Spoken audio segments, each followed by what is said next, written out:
Evening. Evening. I left my Bible at work, so I'm going to borrow this one.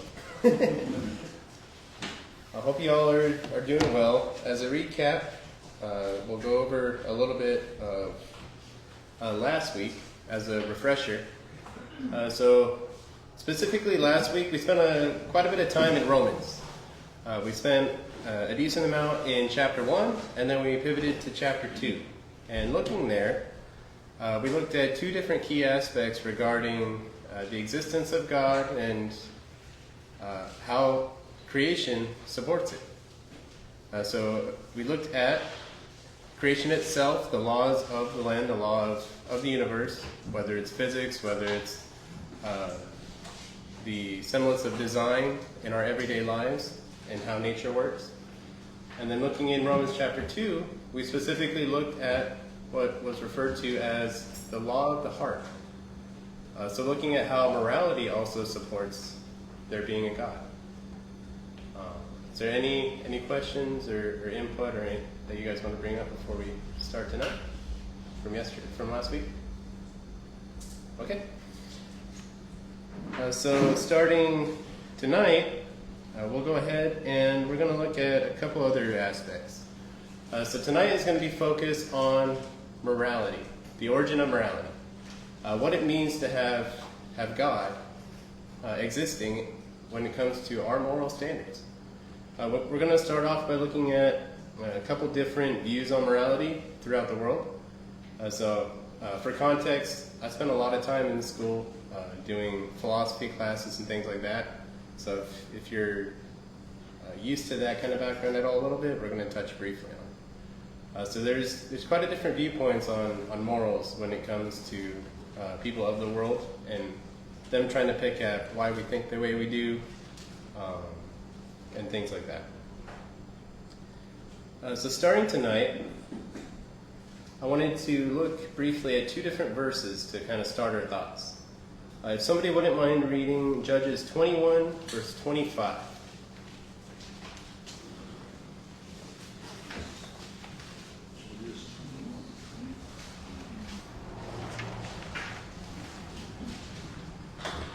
Five. 21, verse 25. In those days there was no king in Israel.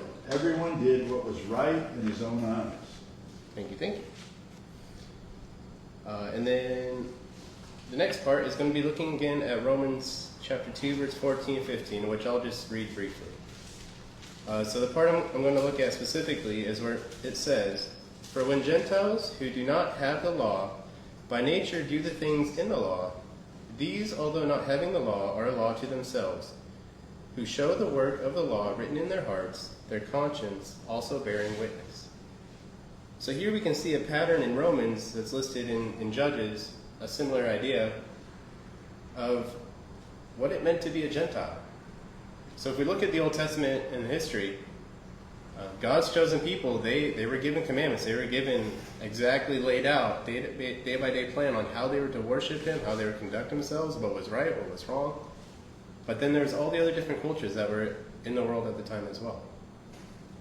We can see here in Judges, they hadn't had a king yet. They were still trying to establish themselves even in Israel.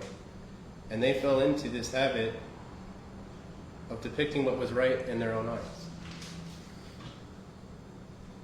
So my question to you is, if we're picking what is right in our own eyes, how can we truly decide what's right? There's a fundamental flaw that I wanted to look at tonight, and that's going to be kind of the basis of our study is, how do we know what's right and wrong if there's not a standard? If we set the standard ourselves, being imperfect creatures, it's not truly a standard. So any thoughts on that before we deep dive? Well, if we have no law, no standard, we're going to follow what we follow depending on our emotion of that particular time. So the emotion is going to guide our... True. And you're probably going to get to this, but Jeremiah 10:23, it says, "O Lord, I know the way of man is not in himself. It is not in the man who walks to direct his own steps." Yep, that was in there. Sorry about that. No, that's good. And so continuing on that thought, tonight we're going to see quite a few different verses on what it means for God to exist and what it means for us. So starting out, I'm going to kind of go over a few different versions of what morality is defined, especially in philosophy and throughout the world in different scholars and their views. And we're going to look at what they establish, the flaws, and how the Bible answers those questions. So the first one I'm going to look at is based on what Brother Mike just mentioned. So one moral definition is relativism. So the claim for relative morals is truth and morality are determined by the individual or the culture. You have your truth, I have mine. So when I was doing ethics in school and college, that was a rough one for me because you had to work through the process of what it meant to think that way, and realizing that somebody could just say, oh, well, it's right for me, even if it's not right for you. And we can see that that's actually even prevalent nowadays as well, where you're told to tolerate. And as a Christian, it goes against everything fundamentally what it means to follow God.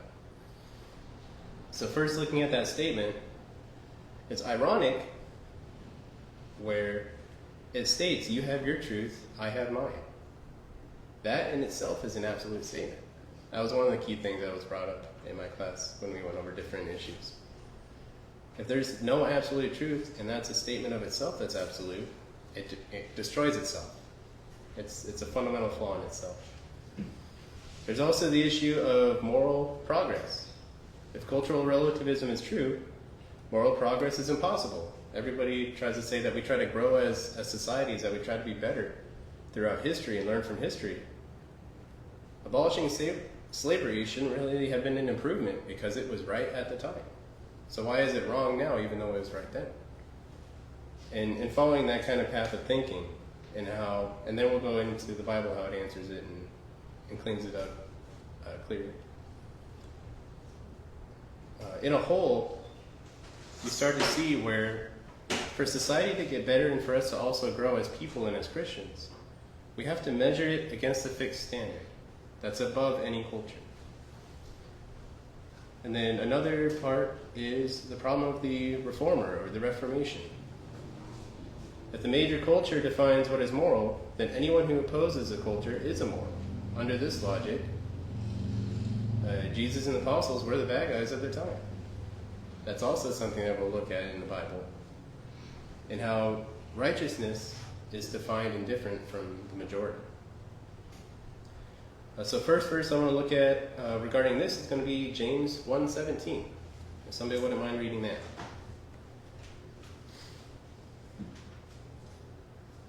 Every good gift and every perfect gift is from above. It comes down from the Father of lights, with whom there is no variation or shadow of turning. Thank you. There's two key parts to that verse. Is there anything that sticks out to you guys before I ramble? God is a change. Yes. That's the most important one I was looking at. He is unchanging. That completely highlights the ability of an absolute standard. Is there anything else that sticks out? God is good. Correct. So we also see that every good thing inherently comes from God, which also states that righteousness in and of itself is never obtained by ourselves. Even as a Christian, when we strive to be righteous, it's never our own deeds that do it. We also see that faith without works is dead later in that book, but it's not because it's our works. But why?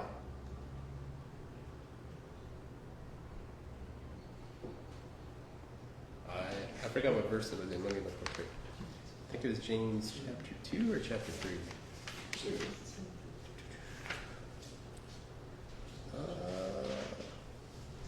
So starting in verse 14 in James chapter 2, what good is it, my brothers, if a man claims to have faith but has no deeds? Can such faith save him?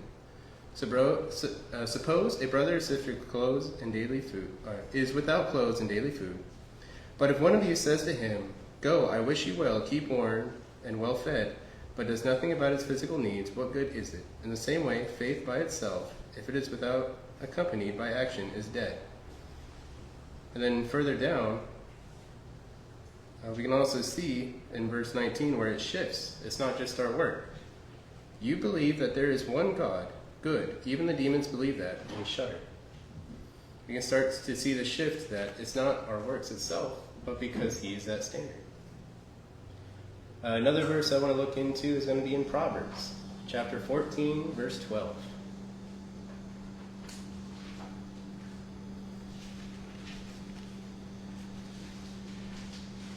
There is a way that seems right to a man, but its end is the way of death. Thank you. So here we can see that just because there's a moral framework that exists for that person, or maybe even that culture, that feels right, doesn't mean that it leads to eternal life. Is there any examples or thoughts that come to mind when thinking about that? Is there any time that you thought, this is a good idea, and it turns out it's not? Yeah. Even yesterday, so we had a potluck at work today, and I smoked a brisket for potluck, and I was just going to take a little nap yesterday, and I ended up starting late last night trying to get it started for today. So even a small nap turned into a 2-hour nap. So then following on that, Brother Rick read earlier, Jeremiah 10:23. I'll read it again real quick. O Lord, I know the way of man is not in himself. It is not in a man who walks to direct his own steps.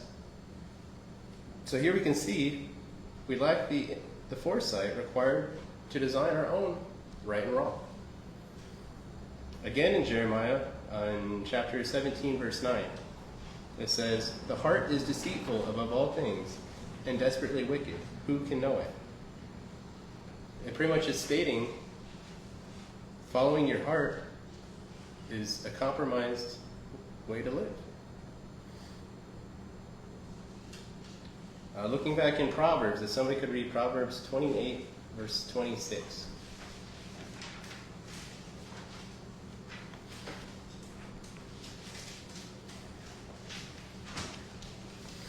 He who trusts in his own heart is a fool, but he who walks wisely will be delivered. Thank you.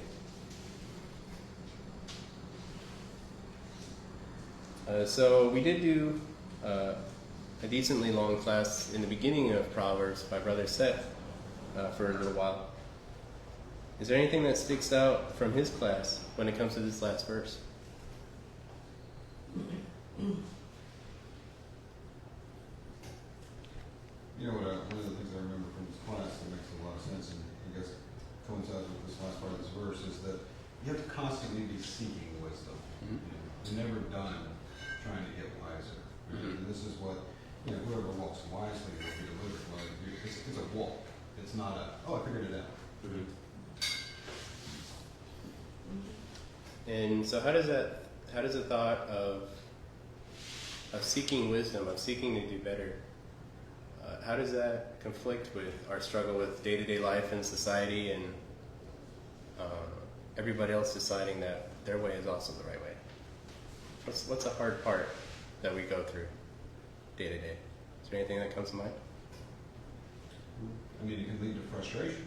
Yep. When you walk some way that you know someone else is walking that's going to lead them the wrong way, and you do your best example to them or to share with them, but they're still going to choose, in many situations to do that. You got to know how to, I guess, best work with people like that. I'm looking at 2 Corinthians 10, and Paul's talking to them about spiritual warfare and about the fact that, though we walk in the flesh, we do not war according to the flesh, for the weapons of our warfare are not carnal, but mighty in God for pulling down strongholds, casting down arguments, and every high thing that exalts itself against the knowledge of God. And we can't be passive in this as Christians.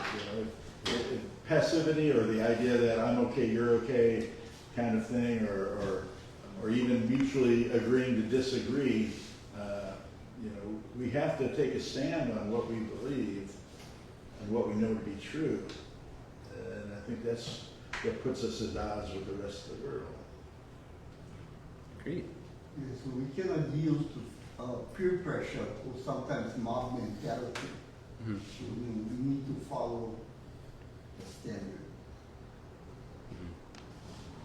I think to kind of mix what all three of you guys had said, what it makes me think about is just how hard it is sometimes to even be evangelistic because of how everything is nowadays.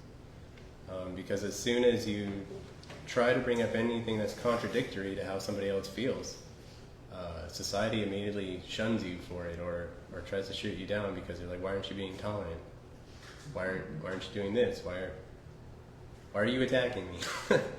Just for existing with a different thought, which is ironic because everybody is talking about tolerate this, tolerate that, but yet they don't seem to tolerate our views anymore. It's uncomfortable. I mean, It is, yeah. And, I don't remember who we were just talking to, but they said the two things we don't talk are politics and religion. Yep. And, that's State and church. And, which is unfortunate because if we're bringing the truth and, it may or may not get to them, it's still our obligation to get the truth out there. Whether they agree now or whether it takes time to percolate or to grow or they have to wrestle with it or whatever, it's still our obligation to make sure that the truth is out there. Amen. That is one of the things I will say that is rough about my line of work is it is very heavily restricted on how much you can express your religion as somebody in the military.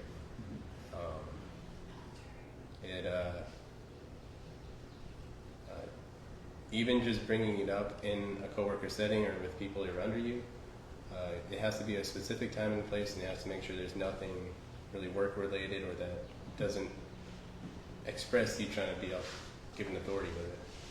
So it's pretty rough. I will say, and that's kind of my thought process for this class, is it has helped more by truly trying to understand why people think the way they do. So in this case, understanding what relativism means and how you can kind of pick at it to at least give them that thought, that question. That's really how you sow the seed, is get them intrigued. At least that's been my success as I've ever tried. It's not always successful, obviously, but so moving on, I'm going to look at another claim for morality. And that one is called Utilitarianism. And so the claim for this definition is right and wrong are determined by whatever produces the greatest amount of happiness for the greatest number of people. The majority rules. This one was interesting when I first looked into it because all they cared about was results. That was a big philosophical theme at that time. It was a means to an end. So even if you did a wrong deed, if it led to a good outcome, it was no longer bad. It was an interesting way of thought that they worked there. The flaw that comes to mind for me is it justifies the tyranny of the majority, or peer pressure, as you put it earlier. If sacrificing one innocent person makes 99 people happy, utilitarianism requires you to destroy the innocent person. Human rights evaporate under that utility. And so what I wanted to look at biblically is God's standards of justice. He doesn't allow the innocent to be crushed for the convenience of the majority. Righteousness, biblically, is almost always found in the minority and not in the broad gate. And so following on that thought, if somebody wouldn't mind reading Matthew 7, chapter 13 and 14. It's going to be the key reference for this Enter section. by the narrow gate, for wide is the gate and broad is the way that leads to destruction, and there are many who go in by it. Because narrow is the gate and difficult is the way which leads to life, and there are few who find it. Thank you. So how does what Brother Mike just read go against or contradict utility being right and wrong?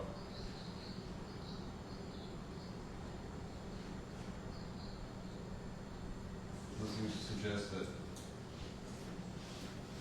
from, I guess, God's perspective, the majority is probably never right. Correct. So looking specifically, there is the narrow gate. What kind of way is it? Difficult. So in that case, it requires extra work. It's not very utilitarian. And so it goes against the majority. It goes against the peer pressure. And it's also harder than just going along with everybody else. Is there any thoughts of what makes it hard to be a Christian in day-to-day? Anything anyone wants to share?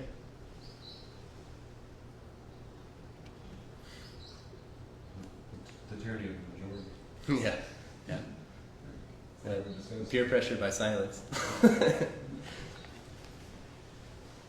Even just in work.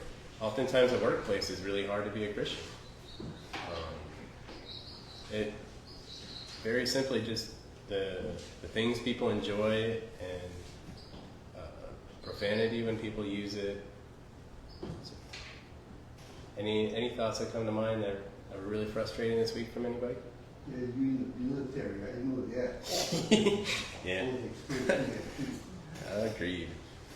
Very vulgar indeed. And I think that the idea of going with the majority is very, for a lot of people, it's the easy choice. And if one person has to suffer for 100 to be saved, that's great as long as I'm not the one person. So, they'll keep doing that until that they realize that it's my turn. Mm-hmm. And that's something that the world is willing to put up with. So. Okay. Another thing with following the crowd is things become habitual. If you see other people doing it, you assume it's the right thing to do, or we tend to follow suit. We just follow along with each other. In that case, thinking back on what we just mentioned earlier, as Brother Terry mentioned, we're to seek wisdom. The act of actively trying to strengthen our faith as a Christian requires us to study, or requires us to put in that work. Just like the work that's mentioned of difficult is the way for the narrow. When we think about following the crowd and right and wrong being determined by the majority, when we start to follow that peer pressure, we're not really choosing for ourselves. We're not really thinking about it half the time. And so that's another pitfall that we have to pay attention to as a Christian. Next verse I want to look into is going to be Proverbs 17, verse 15, which I'll go ahead and read that one. He who justifies the wicked and he who condemns the just, both of them alike are an abomination to the Lord. So here we can see you can't condemn an innocent person just because it yields a good result for the masses. Oftentimes, this kind of train of thought in the crowd is what makes it hard to be a Christian. Persecution lies in the masses disagreeing with your belief. Another verse to look at is going to be Ezekiel 18, verse 20, if somebody wouldn't mind reading. It's only a few words. Ezekiel? 18, 20.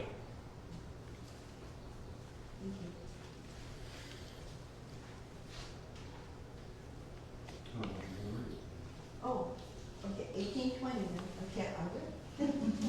The person who sins will die. The son will not bear the punishment for the father's iniquity, nor will the father bear the punishment for the son's iniquity. The righteousness of the righteous will be upon himself, and the wickedness of the wicked will be upon himself. Thank you. So here we can see a plain pattern of an absolute standard. that if it comes from God, we should not be able to change. We should not be able to modify it relative to our needs. Simply put, the soul who sins shall die. Justice here and throughout the Bible is both individual and it's objective. It can't be transferred or ignored, even if the masses don't agree. And honestly, that absolute, just clear-cut dry of this is right, this is wrong, this is how you should be, it makes it easier, honestly, for me to be a Christian, having it clear-cut like that. When I think about it, if everything was relative, if I had to figure it out all on my own, and it could be completely different from somebody else, and it's all okay, I feel like I lose a purpose. I guess that's part of the reason I chose my career field is they tell me what to do, and it's super simple. I realize my pattern now that I just said that. But I find comfort, honestly, in just a simple step-by-step. This is how I need to be as a person to be righteous. Any thoughts regarding that or anything different? Last week you talked about the Nuremberg trials at one time, about how the jury and the judges couldn't believe that these people did these atrocities. And I remember reading about that and about the idea that one of the most common responses was I was just following orders, and they didn't take time to think about it or think about what their own actions were doing. They were just, it came down from somebody, and then they didn't choose, they didn't take responsibility for it because it was someone else's who gave the order, so it's really their fault. And the verse that you just read kind of makes it clear that we're all going to be responsible for our own actions, our own decisions, choices, the things we say, the things we think. And it's not going to be, I can't blame you, I can't blame my wife. When it comes down to judgment, it's going to be me. A lot of people I don't think they've reached that point yet. So Yeah. It's true. But a lot of people think God is love, He will punish nobody, but the Bible says completely opposite. When we're thinking about the whole concept of, the needs of the wants or the desires of the many outweighing that of the few or the one, I think we have a perfect story in Matthew 18:12-14 where it says, and you may be getting to this, I don't know, but what do you think if a man has 100 sheep and one of them goes astray? Does he not leave the 99 and go into the mountains to seek the one that is straying? And if he should find it, for surely I say to you, he rejoices more over that sheep than over the 99 that did not go astray. Even so, it is not the will of your Father who is in heaven that one of these little ones should perish. So, I kind of want to show you. It's literally the verse right after. I have proof of it's right here. I appreciate that. That's actually pretty cool. So yeah, following on what you mentioned, the morality from God and morality from Christ, it values the one. It values the individual. And taking care of that individual and bringing him back to the flock. For me, looking at that, it brings comfort as it allows us to not only know what our standard is, but trusting that it's out of care. And that was kind of the last bit I had for Utilitarian before I try to go over the last one I want to go over tonight. Any other thoughts? I have a quick thought. In John, they use utilitarian thought Mm-hmm. to put Jesus on the cross. Mm-hmm. Kind of says it's expedient for one to die for the country. Mm-hmm. So that's a way of showing that was a pretty bad philosophy. Yeah. There's that, and then there's also the massive amount of peer pressure even on Pilate too, to ensure that he made it to the cross. Them stating there can only be one king. Why are you questioning? That's actually a great thought. I gotta make sure I write that down too. I want to add The last bit for the different moral definitions is going to be the evolutionary determinism. So for this one, I'm going to read a couple different quotes from various people and scientists. And so I'll kind of go over the claim first real quick. Evolutionary determinism argues that human morality is not handed down by a lawgiver, but simply a biological adaptation, a survival mechanism programmed in our DNA. So a couple different quotes. This one is from Michael Ruse and Wilson. Morality, or more strictly, our belief in morality, is merely an adaptation put in place to further our reproductive ends. Morality is an illusion fobbed off by our genes to get us to cooperate. And that is in The Evolution of Ethics, if anybody ever wants to look into that. Another one is DNA neither cares nor knows, DNA just is, and we dance to its music. And that's from Richard Dawkins. And so what I wanted to kind of break down into is the flaw of that altruism. Evolution can explain protecting your own children to pass on your genes. Microevolution can be supported in the Bible. It kind of dictates and allows us to be different. Each of us looks different because of the microbiology of how God designed us. The macroevolution and going past the kind, that's where that theory starts to flaw in natural selection. But continuing on that, it completely breaks down when faced with radical self-sacrificial altruism. How do we explain somebody who throws themselves in danger to save a stranger? Evolution says that that stranger is a biological failure who has removed his or her genes from the pool. Human conscience says that he or she is a peak of moral goodness. Evolution says, let the weak die. Human conscience says, protect them. Other people like to argue that we are a herding kind of creature, that's part of how we work as humans and as people. And so the herding instinct is taking care of each other as a herd. But in the end, it still only goes so far. It's fundamentally flawed to think that if it's to further our reproductive ends, why do we act the way we do? Why do we put such a thought in caring for one another enough to where we sacrifice ourselves? Interestingly, when we look in the Bible, we can see that's rooted in the definition of what it means to be made in the image of God.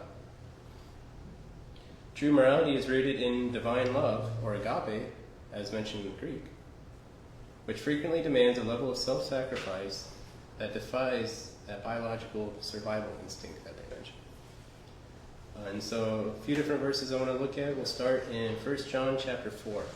If somebody wouldn't mind reading verse 19. 1 John 4, verse 19. We love him because he first loved us. Thank you.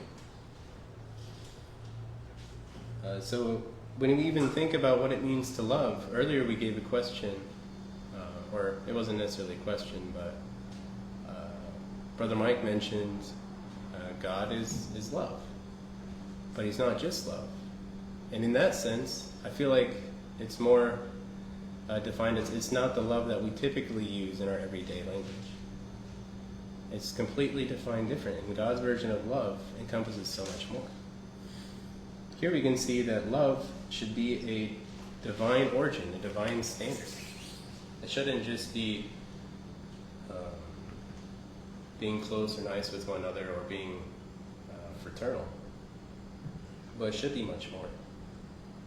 Is there any thoughts?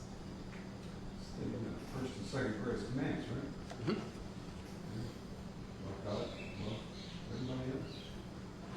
Great. Actually, even looking at the first greatest command, it's interesting when you look in the two different Gospels where it's mentioned. They vary a little bit by one word. Does anybody remember how they go? I don't have it written down. I can look it up. So the first greatest command, Thou shalt love the Lord thy God with all thy heart, thy soul, and thy mind. And then in another one, there's an extra one. Strength. Does anybody remember which one has the extra bit? Mark 12. Correct. And for context, when we look at the different Gospels, they were written to different cultures and different communities. So Mark was heavily written towards the Gentiles. Whereas Matthew, we can see it was definitely directed towards the Jews. They started out Matthew with the genealogy as a proof. So then when we think about it as well, when we're trying to express what it means to have that divine love, we have to pay attention to the community and who we're talking to. And not just know what we know, but again, try to understand their lens so that we can help shift it. That's my thoughts on it. Oh, no worries. Thank you. Be safe. Good night.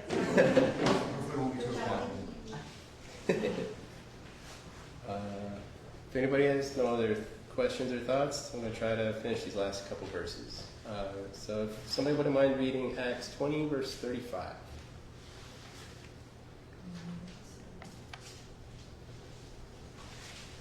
Kind of want to see how it differs from that survival of the fittest. In everything I showed you, that by working hard in this manner, you must help the weak. And remember the words of the Lord Jesus, that he himself said, it is more blessed to give than to receive. Thank you. How does that differ from other views and thoughts that we've looked through tonight?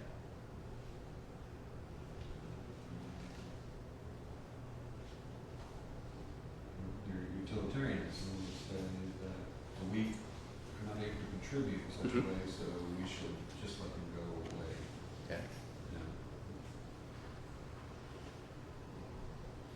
So we can see that the individual is valued again. And then relativism, we've got folks today who believe that it's their sole person wanting to take advantage of and profit from. Those Okay. who are weak. And then from the survival of the fittest and determinism kind of standpoint, we can even see where he mentioned it's more blessed to give than to receive.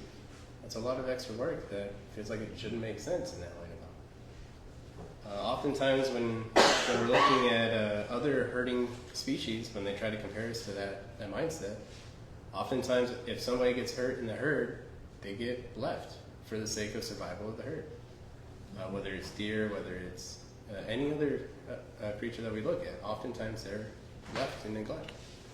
So the weakest cannot run as fast as others, so Yeah. that's why they get left behind and eaten by a prey animal coming. A different phrase that you often hear is you're only as strong as your weakest link. So if we think about it in the sense of the church, how does that help us shift our mindset of how we grow as a church? We grew together. And if somebody's falling off the way or struggling or they're weak at any point in time, we have to be there for them. And not just in word and mouth, but in our heart. With that love that we just looked at in 1 John. Any other thoughts before I try to close out? It's a true religion before the Lord is this, that you care for the widows and orphans. That's I forgot.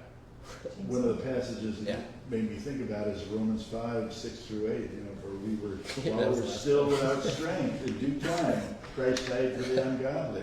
For scarcely for a righteous man would one die, yet perhaps for a good man someone would dare to die. But God demonstrates his own love toward us, that while we were still sinners, Christ died for us.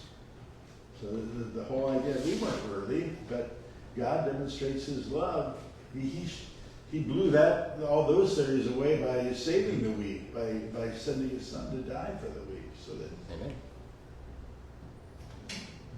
Now I gotta show both of you. That was the last verse. 2 for 2 now. So following on your line of thought, determinism can't possibly explain sacrificing yourself. And yet we can see that we have the ability to strive for righteousness, to strive for a place with God in heaven because of the sacrifice of His Son. And we're to follow suit in how we conduct ourselves and treat one another. There's a second half of this that I guess I'll just do next week. So I'll kind of end off with the invitation instead.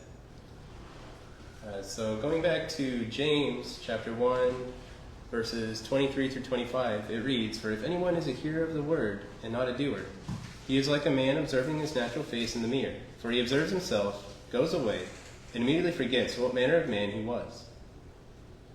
So here, I'd like to look at the application of that. God wrote His moral laws in creation. It's embedded in each and every one of our hearts, according to Romans, according to many different passages. And that moral law that God gave us, that's what highlights and shows our dirt and our stain and our sin. Culture tells us to ignore it, to just let it go, that it's okay, that it's what's right for us is what's right. But God's standards don't apply. And if we truly believe that God is who He is, if we truly do call ourselves a Christian, we have to remember that. He is unchanging, like we looked in James. And He's a giver of every good gift. And when we look in the mirror, do we reflect that image of God? And if we don't, then we need to work together to do that. We don't leave that weakest link behind. We bring each other up. Whether if we have to rectify with one another, if we have to let each other know, it can be hard. But hard is the way to the narrow path. And so the call for tonight is to try to stay motivated. Be that Christian that each of us always needs. I don't always make the best choices, and it really does help when I get called out. It feels bad at first. It always does for everybody. But sometimes it's really what we need. Hindsight is 20/20. For any of us, if there is a point in time where you're struggling with choices you've made, or if you feel like you haven't been the Christian you need to be, that's why we're here. That's what this invitation is for. For anybody that has any needs or wants those to be made known, and for us to share together and help one another, please come forward now as we stand and as we sing.